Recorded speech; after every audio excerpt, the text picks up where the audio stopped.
Hello friends, তোমরা সবাই কেমন আছো? আশা করি সবাই ভালো আছো, আমিও ভালো আছি। তো আজকে আমি একটু খিচুড়ি রান্না করব। তো কালকে রাত্রি থেকে, কাল মঙ্গলবার ছিল, রাত থেকে প্রচণ্ড বৃষ্টি হচ্ছে। হঠাৎ করেই চৈত্র মাস পড়ে গেছে, যদিও বা গরমের ভাব ছিল। হঠাৎ করেই দেখছি বৃষ্টি হচ্ছে, আজকেও দুপুর অবধি বৃষ্টি হয়েছে ভালো মতোই। তো তার জন্য ওয়েদারটা খুবই ঠান্ডা। সব সোয়েটার, ব্ল্যাঙ্কেট প্রায় সমস্ত কিছু কাচাকাচি ধোয়াধুয়ি করে তুলে দেওয়া হয়েছিল। কিন্তু হঠাৎই আবার দেখছি আবারও ঠান্ডাটা পড়লো, হালকা লাগছে, তার জন্য সমস্ত কিছুই বের করানো হয়েছে অল্প কিছু। আর ওয়েদারটা ঠান্ডা বলে আমি এদিকে আজকে একটু খিচুড়ি রান্না করবো বলে সমস্ত উপকরণ নিয়ে একদম হাজির হয়ে গেছি রান্নাঘরে। তো রাত্রেবেলায় আমি রান্নাটা করছি, কারণ রাত্রেবেলায় ডিনারে থাকবে খাবারটা। তো তার জন্য আমি নিয়েছিলাম কী কী, দেখতেই পাচ্ছ, ফুলকপি নিয়েছি, সয়াবিন নিয়েছি, আলু নিয়েছি। তেমন কিছু সবজি ছিল না, যে কটাই ছিল সে কটা নিয়েই করছি, আর অল্প মটরশুঁটি ছিল। তো দেখো কড়াইতে তেল দিয়ে, আর হ্যাঁ বন্ধুরা, তোমাদেরকে সবার আগে একটা কথা আমি বলে দিই, এই রান্নাটা আমি পেঁয়াজ রসুন ছাড়াই করছি।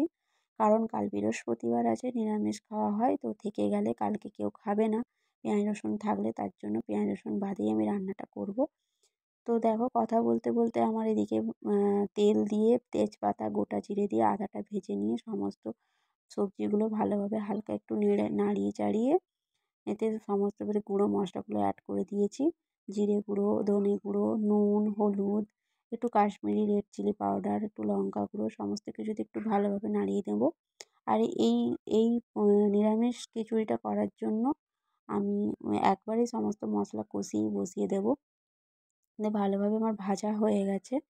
এইবারে আমি এর মধ্যে দিয়ে দেবো চাল আর ডালটা। তার আগে হচ্ছে আমি আরেকটা জিনিস বলতে ভুলে গেছি, এখানে টমেটো কুচি আর কাঁচা লঙ্কাটা দেওয়াই হয়নি। তো এটাও আমি দিয়ে দিলাম ফার্স্টেই। দিয়ে এটা ভালোভাবে নাড়িয়ে আরও সুন্দরভাবে কষিয়ে নেব। খুব ভালোভাবে ভাজা হবে না, তো যেমন হয় সেরকমভাবেই করেছি। তো তারপরে দেখো চাল আর ডাল দিয়ে দিলাম, সেটাও ভালোভাবে ধুয়ে ভিজিয়ে রেখেছিলাম 15 মিনিট আগে, যাতে তাড়াতাড়ি রান্নাটা করতে পারি আর তাড়াতাড়ি যাতে চালটাও সেদ্ধ হয়ে যায়। সুন্দরভাবে দেখো আমি চালটা ডালটা ভালোভাবে এইভাবে নাড়িয়ে নাড়িয়ে কষিয়ে নেব সমস্ত উপকরণ মিশিয়ে।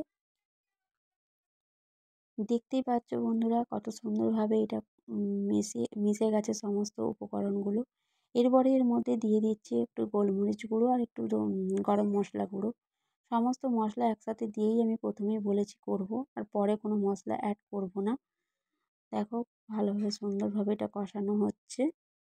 তো শীতকালে এইরকম খিচুড়ি খেতে খুবই ভালো লাগে, অনেকবার বানিয়েছি, তবে নিরামিষ কিছু বানানো হয়নি। নিরামিষ এই প্রথম খিচুড়িটা করছি, কেমন হবে জানি না, তো আমিও ফার্স্ট টাইম করছি, তোমাদেরকে জানাবো কেমন হয়েছে।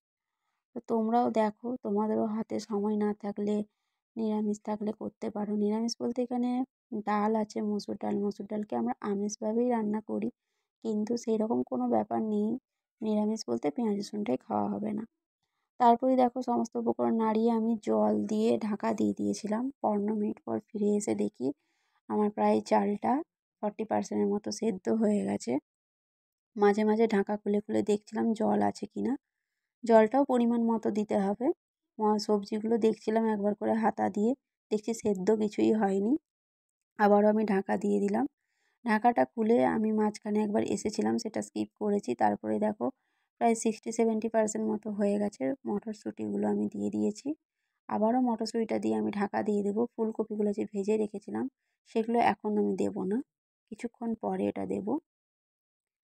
দেখো আমার আরও প্রায় অনেকটা হয়ে গেল, ফুলকপিগুলোও আমি দিয়ে দিয়েছি। এবারে আমি সমস্ত উপকরণ আবারও ঢাকা দিয়ে দিই। রান্নাটা করেই আমার চালটা প্রায় সেদ্ধই হয়ে গেছে। দেখো সুন্দরভাবে আমার পুরো রান্নাটা কমপ্লিট হয়ে গেছে। এবার সবার শেষে আমি চিনি আর ঘি দিয়ে নামিয়ে নিলেই আমার আজকের খিচুড়ি রান্না হয়ে যাবে। তো তোমাদের আজকের ব্লগটা কেমন লাগলো অবশ্যই জানিও। ভালো লাগলে একটা সাবস্ক্রাইব করে দিও। দেখা হচ্ছে নতুন কোনো ভিডিওতে। তোমরা সবাই ভালো থেকো, সুস্থ থেকো।